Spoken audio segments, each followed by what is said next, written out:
Hello and welcome to this very special edition of Marquette on the Line. I'm Ryan Burke and I have the pleasure today to be joined by award-winning journalist and author Mike Sager, who so graciously has come here to the Diedrich College of Communications to share a little bit about his expertise in the journalism field. Now, we've got a very exciting show planned for today.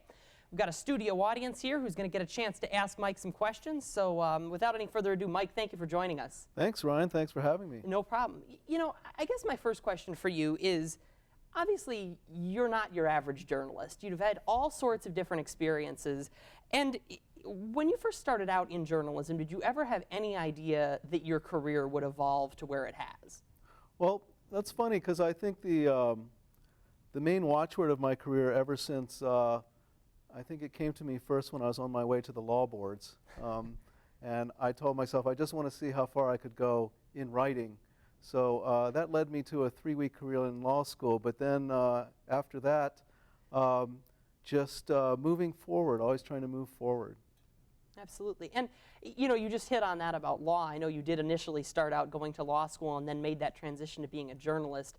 How did you know that journalism was what you needed to do, that you needed to write? I had a feeling inside me that almost like that old movie with the guys dancing around. He's like, gotta dance. I think some people have a calling, and I think I had a calling to type and to put words together. And in journalism, I found the stories to write about. Absolutely. Now, I know that when you first started out your career in journalism, it's the late 70s, you're working as a copy boy, Washington Post. Can you talk a little bit about the transition from that to how you started, evolving into, bigger and better things, and, what you feel like it takes to get where you have? Well, I guess almost from the, other than the first month or two when I just sat and watched and was very quiet, I guess in the beginning, my whole approach was at night I had this job that was a menial job as a copy aide, and then during the day I would go out and try to freelance stories. So over time it was the one person overtaking the other person. It was almost like I had two different personas in the newsroom, one with my t-shirt collection and moccasins and the other one with my little suit and tie. So it's kind of how it transpired over time. Absolutely. Now, for you as a journalist, one of the things that's unique for you is that most journalists, and it's changing a little bit recently, but tend to write for one particular platform. They'll write for a website or they'll write for one magazine or one newspaper, whereas you've done all sorts of different things, different magazines, different books, things like that. Yep. How do you adjust your writing style dependent upon what platform or what magazine you're writing for? Well, over the years, as my style has evolved, so have my the customers or what runs my work. And I guess it's all kind of a continuum of achievement because, writing is a craft. So like any art, music, over time you change and evolve as an artist. And I've changed and evolved as a writer and a storyteller in that way. Definitely. Now, one of the things that you're known for is sort of living with your subjects. You really get a chance to know them before you write anything about them. And how do you think that this adds value to your writing versus just quick encounters, quick interview, not getting to know them? Well, I've always, as I was telling one of my classes this week, I've always been pretty shy and I'm afraid to be lost. So I'm really the worst candidate to be a journalist ever. And the way I've kind of gotten around not knowing what to do is I just go and I sit down and I be quiet. And I guess the same thing I did when I was learning to be a reporter. And that's what's evolved is my own style, I guess. Absolutely. Now, as developing those sources so closely, one thing that, of course, you're taught as any student of journalism is that you need to sort of develop your own code of ethics. And with being so close to sources, how do you differentiate between, what I can write and what maybe I shouldn't include? Well, I think, first of all, I deal with people as a human being with the highest standard that you can possibly have of interpersonal reactions and relations. And then I find that the journalism questions get answered by the moral and human questions, and that if you're doing the right thing in general, then you find the answer in your journalism, because it's, to me, at the end, my subject is more important than my story. So it's weight on that. Absolutely. Now, You know, you've obviously encountered some difficult situations, you know, in your reporting, living and working with different people. How do you sort of set that aside? How do you, with being so close to your sources, sort of know when to emotionally detach yourself after the story is over, or is that difficult for you sometimes? No, I think you get really fatigued, and you kind of get. The thing is that you're functioning almost as like a 24-hour confessor. I like to joke with people that nowadays it's easy to explain what I do because I'm like a reality show, and I'm the camera and the confession room, and you're like living with these people. It's like being with the people from Jersey Shore for a week. You know, after a week or two, you're like done, and you're kind of because you know, part of my job is to be open and to understand and listen, and you know, everyone has their human limits. Definitely. Now, you've obviously interviewed a wide variety of different people. We could use up the rest of the show just naming different interviews that you've had. Are there ever still times where you just still feel intimidated by a particular interview, and what do you do to combat that? Well, I'm always intimidated. I never really want to do the next interview, and I'm always kind of nervous. And because as any journalist knows, you go from being the absolute expert on a topic to knowing nothing, and you just want to run and hide. And you know, I have to make a living, and so I just do it. And it sometimes I told one of the classes, you put on a cape, you know, to be a journalist maybe, and it's not really you. It's the guy has your name who does that job. So you kind of get around your fears that way. Absolutely. Now, what we're going to do right now is just move on. We have a great student panel of journalism students and other students from around Marquette who have questions, some of which are joined here in studio with us today, cool. Others who have submitted questions to me that I'll be asking. So we're going to go ahead and move over to our first panelist, who is Jen Michalski. She is going to ask her question. Hi, Mike. As you mentioned, you've interviewed everyone from Julie Roberts, Angelina Jolie, and Kobe Bryant. Is there anyone in particular who you haven't interviewed yet who you would just love to? Oh, boy. You know, I always have an idea that I'd like to interview the person who's kind of the most mysterious of the moment. You know, before Michael Jackson's untimely demise, he would have been the one person I would want to just actually be with. You know, there's a kind of a number of people now that stick out, you know, all the most popular people around, because as a celebrity reporter, a reporter who reports about celebrities, I often find that the people are not at all like their persona. A recent example was Paris Hilton, who, first of all, has a really low voice, does not speak in that squeaky voice in real life, and is quite a different person than she's portrayed. And so I'm always kind of curious, because I somewhere know that the hype gets away with the personality. So big stars are hard to get that kind of access to, but it would be fun. All right, now our next question for you comes from a journalism major, Kayla Prang, and she asks and says that you've interviewed some of the biggest names in Hollywood, everyone from Brad Pitt, Jack Nicholson, and of course Angelina Jolie. Now, some of these may be celebrities that often seem impersonal when you initially interview them, and she just asks, what tactics do you use to get them to open up? Well, I think the main tactic to realize with celebrities is that they're probably not going to really open up, and that they're not going to be your friend, and the best you can hope for is like a nice, personable relationship where they're at least answering your questions. I think the best scenario is, if you can, to be asking questions about something different than what they're heard. You know, if they're shooting a movie, obviously everyone's asking them the same questions, so sometimes you can find something different to ask. But I think the main thing is to grin and bear it, and be, if everybody is professional about it, I think the interviews, because they know what to do and you know what to do, and but it's tough to get anything deep. I can imagine, definitely. Now, our next question also comes from a student who is a finance and entrepreneurship major, Kevin Maham. And he says that you're well known for, with the people you've interviewed and sometimes live with, many of them would be considered thrill-seeking or even dangerous. Were these types of stories that you worked on something that's always interested or excited you before you were writing it? Or is it something that, you know, you've more had to develop into being interested in? Over the years, as I taught in one of the classes in the last few days, I'm really kind of a homebody, so whenever I have to leave, it's a little bit of a struggle, but then I enjoy being out there. And I mean, I think one of the main things is I got into journalism because I wanted to keep learning, and I wanted to do neat stuff, and I didn't want to be bored. And then as I got into journalism farther, I found sort of a role where I was a little bit of a person, like an urban anthropologist, where I lived in Washington, D.C. at first, and there was a lot of the ghetto around, and I didn't mind going. I found that people were people wherever you went. And that's sort of what I developed over the years, but I didn't know how it would have started out otherwise, so. Definitely an interesting approach to that. Our next question comes from someone who has actually joined with us here in the studio audience, Alexandra Engler, who is a global politics and journalism major. Alex, go ahead and ask your question. Hi, my question is, how is the transition from being a journalist to being a novelist, and what do you like writing more?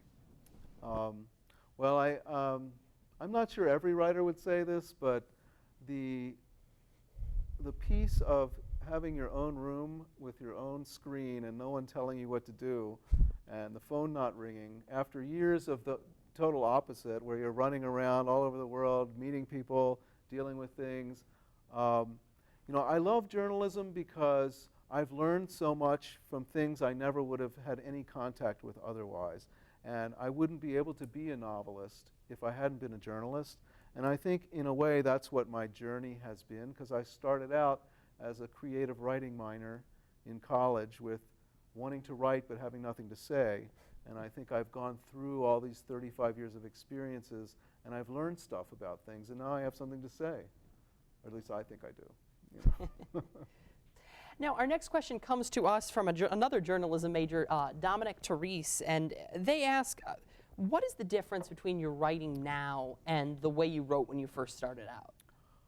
It's a big difference, and I think that's a great lesson to portray for the students I've met here. What I really should have done is brought you some of my college, op-ed editorials. I was reading the paper today, some back issues, and I'm sure some of those little columns I could have written too. It's been wonderful to see all that. I can't remember the rest of the question. I just got lost in nostalgia there. No problem. Just about how your writing has changed. Right. So yeah, well, obviously it's improved quite a bit, although my memory is going. Well, I think the thing is writing is a continuum that the longer you pursue it, the better you get, and you kind of are never finished growing, just as any famous sort of musician might be. They're composing and playing in a different way, though, all through, and that's really, I see it as just as if you could line up my photos and you could see how over the years I've changed. I think you can line up my writing, and my writing is me, and I think now I'm able to put more into it because I know more, and it's kind of a good thing because when I was young, I was a jock. I played soccer at my university, and as a jock, you measure your years only in a few, you're going to just quickly going downward. And my son's like killing me in sports right now, but I know I'm much smarter than I used to be, so it's a good something to fall back on. Absolutely. Good to have that other thing there. Yeah, now, exactly. Our next question comes from a student, Leah Todd, who asks, do you have any particular techniques to encourage the strongest and most detailed and quotable phrases when you're interviewing a subject? In tongue-in-cheek fashion, I liken my reporting techniques to that of a good date, where you should be a gentleman or gentlewoman. You should act like you really care about the person, because you really do, because without them you have no story. And if something drops, you pick it up, meaning you're kind. And I think that being a good listener is the most important thing, because that's what people lack in life, is someone to hear them. And then there's some, the tools of being a good listener, which is nodding your head, looking engaged, leaning forward, all the things you do on a date. I think I call it being still and rapt. But I think those sort of things are conducive to what some of my friends refer to as my Jedi mind trick, where I get people to talk. You know, it's not me getting them to talk, it's me allowing them in a way. Absolutely. Now, our next question comes to us from another journalism major, Sarah Elms, who asks, this is definitely a situation that as journalists I'm sure we've all been in. What do you do if you're asking, you know, open-ended questions, but you're just getting very dull, short answers? What do you do to elaborate, you know, and get people to open up further and give perhaps more detailed responses? I always try to open with a little bit of, depending on how much time you have, I try to open with a little bit of history, personal history, where the person can talk about themselves, and you ask them, I like jokingly say, so you were born in a log cabin. And that kind of gets the person talking. You know, I think that's one way. I think the other way is to know when a person doesn't want to be interviewed, and if that's the case, so be it. With Robert De Niro, famously, they gave me 30 minutes, and at 25, he really wasn't saying much. He was a great guy, but he just didn't have that much to say, you know. And so I gave him back the last 5 minutes, and I said, "Don't say a journalist never gave you nothing." Now, our next question is going to be from our studio audience. We have philosophy and pre-law student Ben Leonard. Ben, go ahead. Hey, Mike. I didn't know you went to law for 3 weeks. That's pretty Yeah, cool. I I hope hope to to make make it a it little longer. bit longer. Anyway, I read your story, An Imperfect Weekend, about Lee Reisler a while back, and I mean, it was interesting. We've talked a lot about people that you've spent time with and then written about. This is about a man, and you wrote about a specific incidents in his life. How did you get him to divulge this much information? It was really detailed. And if not, how much, and this isn't a stab at all at your credibility, but how much is, you know, subject to your own imagination, I guess? Well, you know, we have to be fact-checked and lawyered, and there are two separate departments at Esquire. So nothing's made up. Everything has to be, the guys like calling, did you say this? Did you do this? You know. Basically, I spent 5 days with Lee and his family, talking to him like, I don't know, 6 hours a day, eating with the family. I recently, it was years ago now, but I just heard from the son who's like grown up now, and he's making the sandals for the father, and he remembers how I bought him a set of trucks for his skateboard, which was thrashed or something. So, and he never let. I always remember that he emailed. So it was, I mean, it was a very personal thing, and it was a very, it was very difficult story. It was about a man who was trapped for 3 days in a van and ended up cutting off his own arm to get out, much like the popular movie today. And I have to tell you, it was several hours drive to the assignment, and I cried much of the way home. And I had more than enough detail from him, you know, to make the story. So it was all true. It's a tough thing, and I'm glad he survived. Absolutely, very powerful. Yeah. Our final question from the student panel comes from a business major, Ross Geiger, who asks that with the emergence of all of this new technology, you know, the iPad, Kindle, have those types of media changed the way that you write certain stories, or do you ever tailor to that sort of media? Well, you know, that's a fun question, and one of the themes I've been intoning since I've been on campus is that the curmudgeonly old people aren't really right, and that there's nothing wrong with media, and that will continue, albeit in different forms. And I think right now we're playing with a lot of different forms. But interestingly enough, I can only say this for the year 10-11, when I won this award, an award for a story I wrote for Esquire.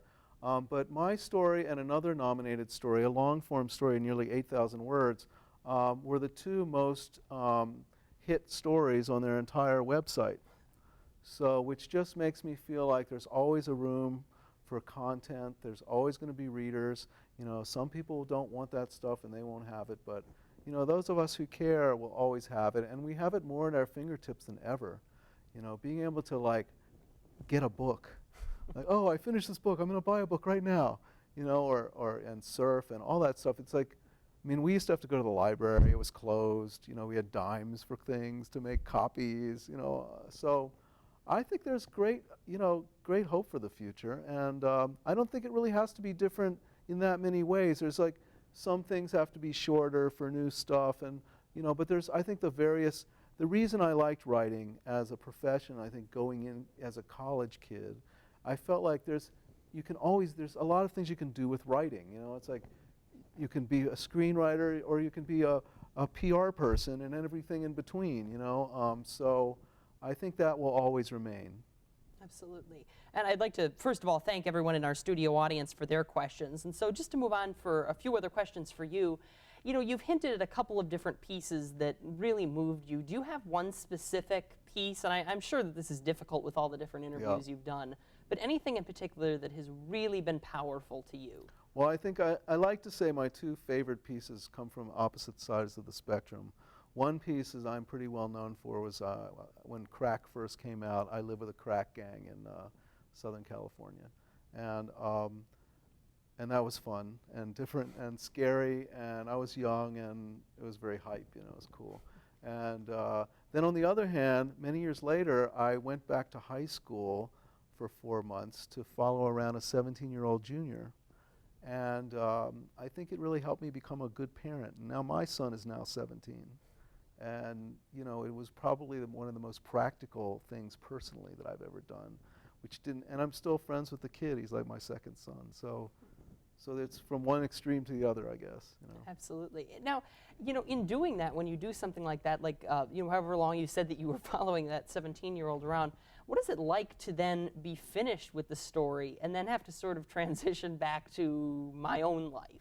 Well, it's different than it used to be since there was internet and email, because these people just kind of become parts of my life for the most part. After I leave an assignment, there's a lot of back and forth, emailing and calling to get all these details that I get. It's just not all captured at once. And you know, I feel a relationship in most cases is formed, and you know, I keep up with a lot of people, and it's really always been my dream to have this party where I could just invite all these the gangsters and the fat guy and whoever I've ever written about all together in one room. I think they'd probably like feast on each other, and it would be a bloodbath. I don't know what would happen, but it would be a great dream of mine to do that. I'm thinking that could be a movie. You know, that could movie play something like that.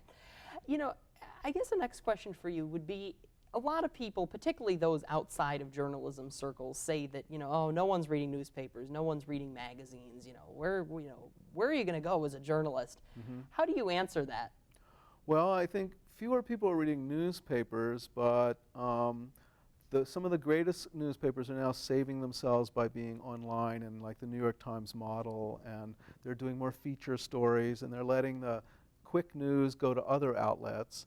And I think things are just differentiating. Magazines are surviving the new thing, and all the new formats, like the tablet, seems to fit that very well. So I think magazine writing is sort of the same, just different formats going to be, and people still like their magazines. And the alt weeklies are shaking out a little bit, but you know, and then there's a lot of websites now, so that didn't used to be there. So I'm hopeful, and I think there's more and more journalism students and more people studying long-form journalism, and I feel like as those people grow, they're just going to make jobs for themselves. You know, it's like there's so many of these websites today, you know, even like Slate and the big ones. They started by people with ideas like the Facebook people and the other people, and you know, who knows what will be developed, but you know, we have to harness the means of production, and then we'll be okay. Absolutely. Now, I would also ask, why do you love what you do? You know, journalism, and particularly the type of work that you've done, is really a calling. And why, throughout your entire career, have you felt called to continue that? Well, I don't know why I'm called to write exactly, other than maybe deep down, not to sound weird, but I think many of us kind of in journalism share this idea that we all saw our byline the first time, and it sort of hooked us. But I think what that means is we feel special, people feel special, and they want to be acknowledged for it. And I think that writers have that, and they also have this feeling that they have something to say. And combined with this notion that I can sit in a room and fill a screen with characters and storyline that didn't exist before. When I wrote my first novel, that was the weirdest of all, because people were talking about these characters that didn't exist, except that I made them up. And, you know, that's a pretty neat feeling, all in all. And to be able to survive by being an artist is perhaps the greatest gift of all, you know, I think. And as a journalist, you have to make artistic compromises. I don't always get to write about what I want. I'm not always doing exactly what I want to do every minute, but, you know, most of the minutes I am, and I basically don't have to call in and lie and say I'm sick today, you know, if I don't want to work today, as long as it's sort of like being a grown-up. It's like if my paper is due at 12 p.m. on whatever day, then that's my job to get the paper, and then they leave me alone till then, and so that's a pretty good gift. Definitely. And, you know, as you talk about writing, do you have a specific place where you feel like you write best, a particular part of your home or a place that you go? Well, I have like an office in my house that I like a lot, and but I find that I can set up a little office wherever I go. I you know, my little rituals, nothing too weird, but, you know, just like I get up in the morning, I have my coffee, I have a little something to eat, and then I just like set up my. It's weird, I was with my son at a basketball tournament, and I had a column due, and I didn't want to wake up the teenagers, so I was actually took the chair into the bathroom, and I was typing on the washroom stand there.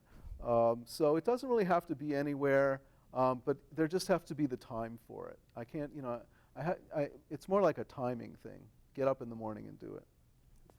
And with you doing all that travel, you know, as you say, in and out of hotels and things like that, what has going around this country so much just taught you about America? That's a great question.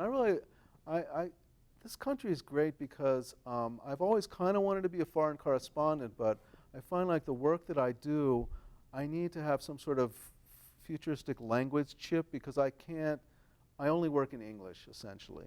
You know, I can speak a little bit of Spanish, but the nuance and human thing that I rely on only can be done in English. But yet, there's so many cultural groups in America, distinct cultural groups, that it's fascinating to me. And, you know, I just love the differences in the regions and the way people are different and the different cultures and the different ways people say things. This is such a huge and interesting country, and, you know, I think that's our greatest strength and sometimes our greatest weakness, but, you know, I think we soldier on and we'll figure it out over time. Definitely. And, you know, well, we're getting the chance to show you Milwaukee for the first time, from what I understand, so now you get to know this area a little bit more. Exactly. What has doing this all of these years and interviewing so many different people taught you about being human? Yeah. Well, that's a good question. I think it's made me into a little bit of a weirdo. I don't exactly fit in anywhere, but I don't really seek to fit in anywhere because my views are different. I think that in some ways I'm sort of, my stories I look at, all the details I have, I talk about the bowl of details and collecting all these things about people and putting together, and then you make a collage. And I often feel like I'm sort of like a found art sculpture made up of pieces of the 17-year-old and the fat guy and the genius and the beautiful woman and, you know, all the people, like, they have all taught me things. And, you know, I mean, sort of like, especially the anthropological work where you live with other groups of people and you just put your own personal prejudices and preconceptions on hold and you start understanding about different things. You know, that's what I think it's just made me the kind of person I am. So absolutely. And you know, real quickly, do you feel like having all those experiences and living with all of those different people sort of, you know, as you alluded to, doesn't make you, you know, as, you know, or takes away prejudice? Is it difficult for you then to listen to other people judge others so harshly?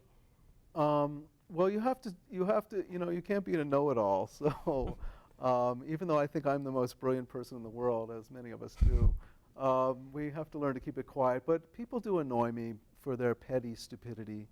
And I have a great deal of trouble with politics because I feel like on a national level, we're discussing the issues on such a surface level, and then there's really the important stuff we're not even talking about at all a lot of times.